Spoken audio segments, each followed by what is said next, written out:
Pastor Erin. She is our intern until July 1st as a part of her schooling to become a Presbyterian pastor. So I want to get started on this amazing passage by asking you this question, Erin. What do you see and hear and smell as you hear what Jesus did that day in the temple? That's a good question, because as a kid, I grew up kind of familiar with this story. You know, in Sunday school, you would hear about when Jesus would go into the temple and see all these people selling stuff and get very angry. So I think I had almost become immune to this story. Oh yeah, this is when Jesus kind of gets mad at the people. But now, reflecting on it these last couple of weeks, I thought about what would it have been like to be there? You know, I'm thinking there are animals. It might have smelled, maybe like barn. There were probably a lot of people because it was Passover, so everyone's traveling to the temple in Jerusalem. So it's like busy and bustling and animals, and they make noise. And then I thought, if I was just a person going there, doing my religious duty at Passover, and all of a sudden, this person starts screaming, cracking a whip, animals start running around, and then they run over to tables and knock them over and pick up jars of coins and dump them out, and they're yelling, I would be kind of shocked. And I'd think, someone is having a very embarrassing meltdown right now, you know? This is very public and very embarrassing. So I think that's kind of what I would, smell, see, hear, feel if I was there. But I have a feeling that I don't know the whole story, right? Like the context. So I wanted to ask you, what's really going on here? What's the deal with all of these things being in the temple in the first place that Jesus says shouldn't be there? Thanks for asking, Erin. I have been thinking about this a lot too, because when we come to church, we don't see animals for sale or money changers at tables. And so it is hard to imagine that. But in Jesus' day, for Passover, it was a festival of many days.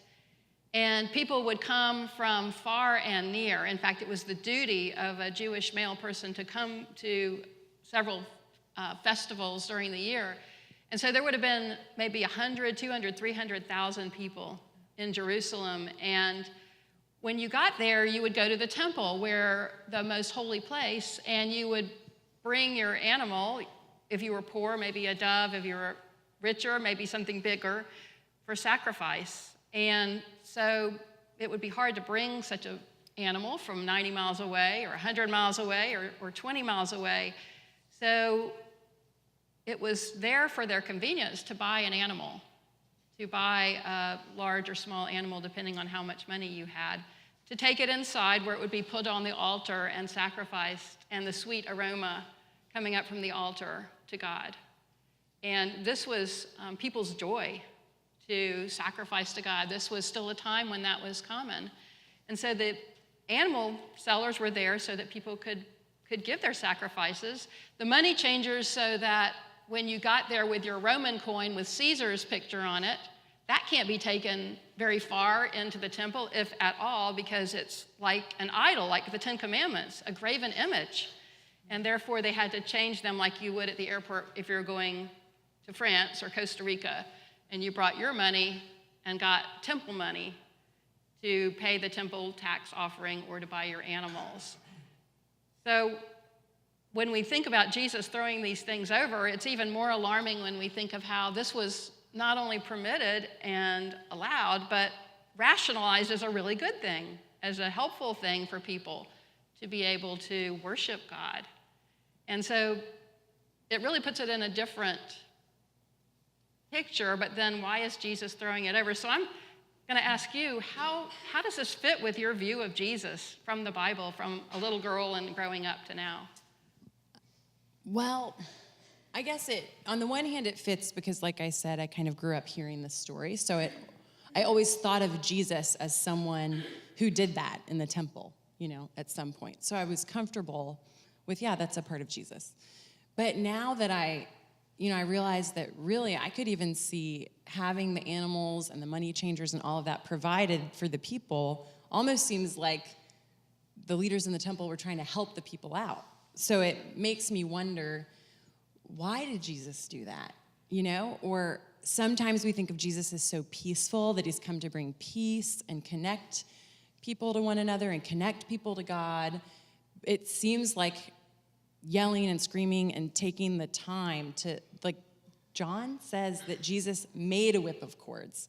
So that means he arrived, saw everything going on, and was deliberate enough that he took the time to scout out the materials that he would need to, I don't know, go sit over there and braid a whip, and then come back and do this very outward, public, angry action.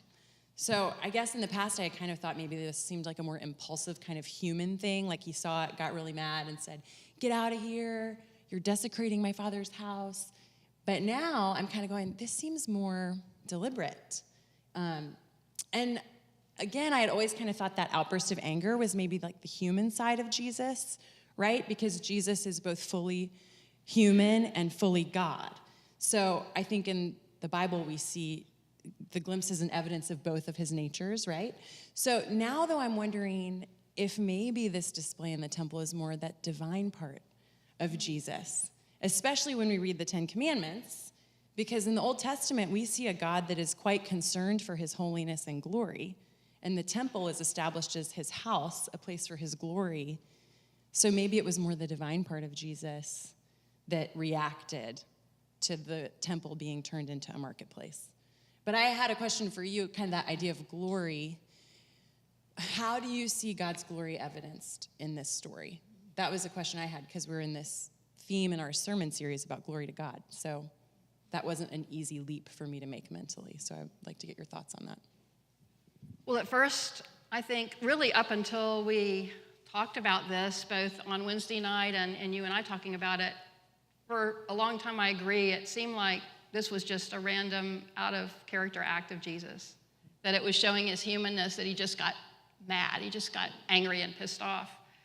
But the more that we've looked into this, the more we've studied it, I do feel like it's a display of God's glory. I feel like Jesus got to the temple in this holy, holy time, and he went there himself to worship his Father and to be in his Father's house. And the temple was the most holy place there could be.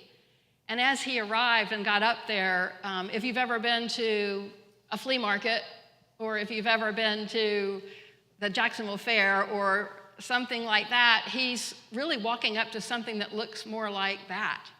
And even although the temple's tall and there's steps up to it, this is in the courtyard outside, the Gentile courtyard, and it's obscured.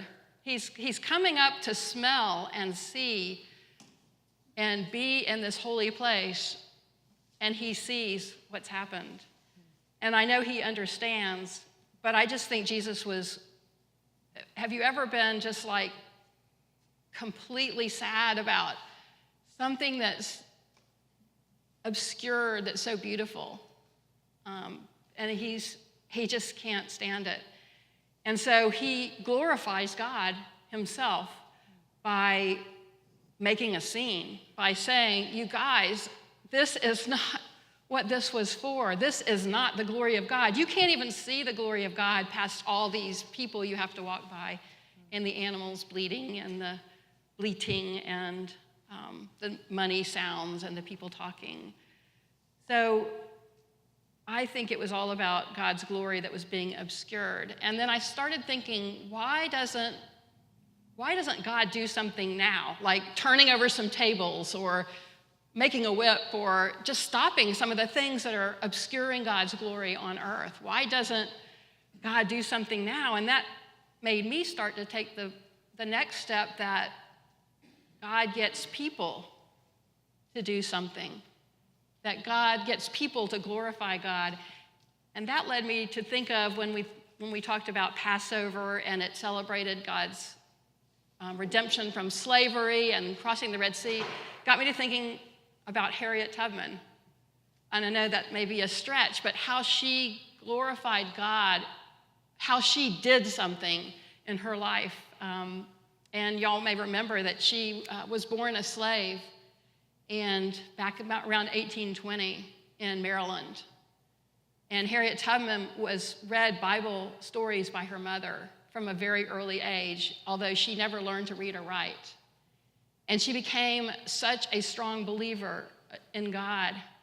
And as she was growing up and beaten, and she was beaten a lot because she was a bit rebellious, and she even had a head injury from her head being slammed, she would say, I trust God, God's gonna lead me. And one day she escaped when she was about 29 and left and went to Philadelphia.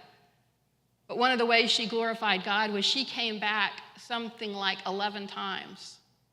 And she came back, and through using the Underground Railroad, along with the Quakers, who were also glorifying God and doing something on God's behalf, she brought back something like 70 people in different trips.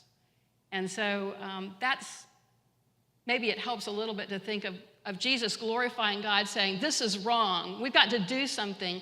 And then people in life all along the ages who were believers, strong believers, glorifying God in that way. I'm wondering, maybe a modern example might be a good way to carry this forward and wrap this up. Yeah, I have a modern day example of someone who saw something horrible and said, why doesn't God do something? And then came to the spiritual conclusion that, maybe as God's people, we are to do something. There's a man named Gary Haugen. He lives outside Washington, D.C., and in 1994, you guys might remember there was a genocide in Rwanda. It was really horrible. And he had the job as an attorney for the UN to lead the investigation into what happened, how the genocide occurred, and all of the following things in Rwanda. And while he was there as a Christian, he looked around at awful things, and he said, why doesn't God do something about this? He and his wife, like I said, are committed Christians, and he came home, and several years later, he started an organization. It's called the International Justice Mission, or IJM. And over the last 20 years or so, IJM has committed itself to rescuing and protecting vulnerable poor people all over the world. So IJM partners with local governments and law enforcement and activists and social workers all over the world, and they identify places where people are enslaved or maybe humans are trafficked.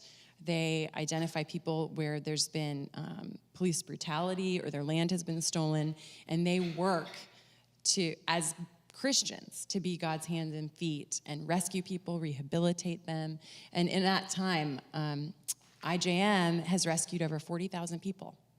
And currently, in 17 offices all over the world, they are actively working in protecting 21 million people from becoming victims. And these are vulnerable, kind of voiceless individuals. And so IJM says, we will be God's hands and feet. And I actually have a quote from one of their freed slaves that I thought was really kind of profound. And this is a modern day slave. And here it is. He says, his name is Rahman. When we were slaves, we would think, when are we going to go? If there is a God, won't he open his eyes and come here in the form of a man and bring us freedom? And I thought that was so compelling. As Christians, how are we currently thinking, how can I be God's hands and feet? Why doesn't God do something? Maybe I can do something. You know, it could be, who knows, someone in this room could be called on by God to do something as major as working to free slaves, or as minor for you and I to be God's hands and feet. Maybe we're in a hurry when we leave the house. I'm always in a hurry. I am a late person, you know, and maybe I look next door and I see my neighbor Bobby is struggling to get something into her car. And like the last thing I want to do is take 5 extra minutes, put my kid in the car seat, go over and help Bobby like load something into her car. But that's being God's hands and feet right in my neighborhood. So I guess I'm wondering for you and for me and for all of us, how do we think about that question? How can we be God's hands and feet as God's people to do something? To God be the glory. Amen.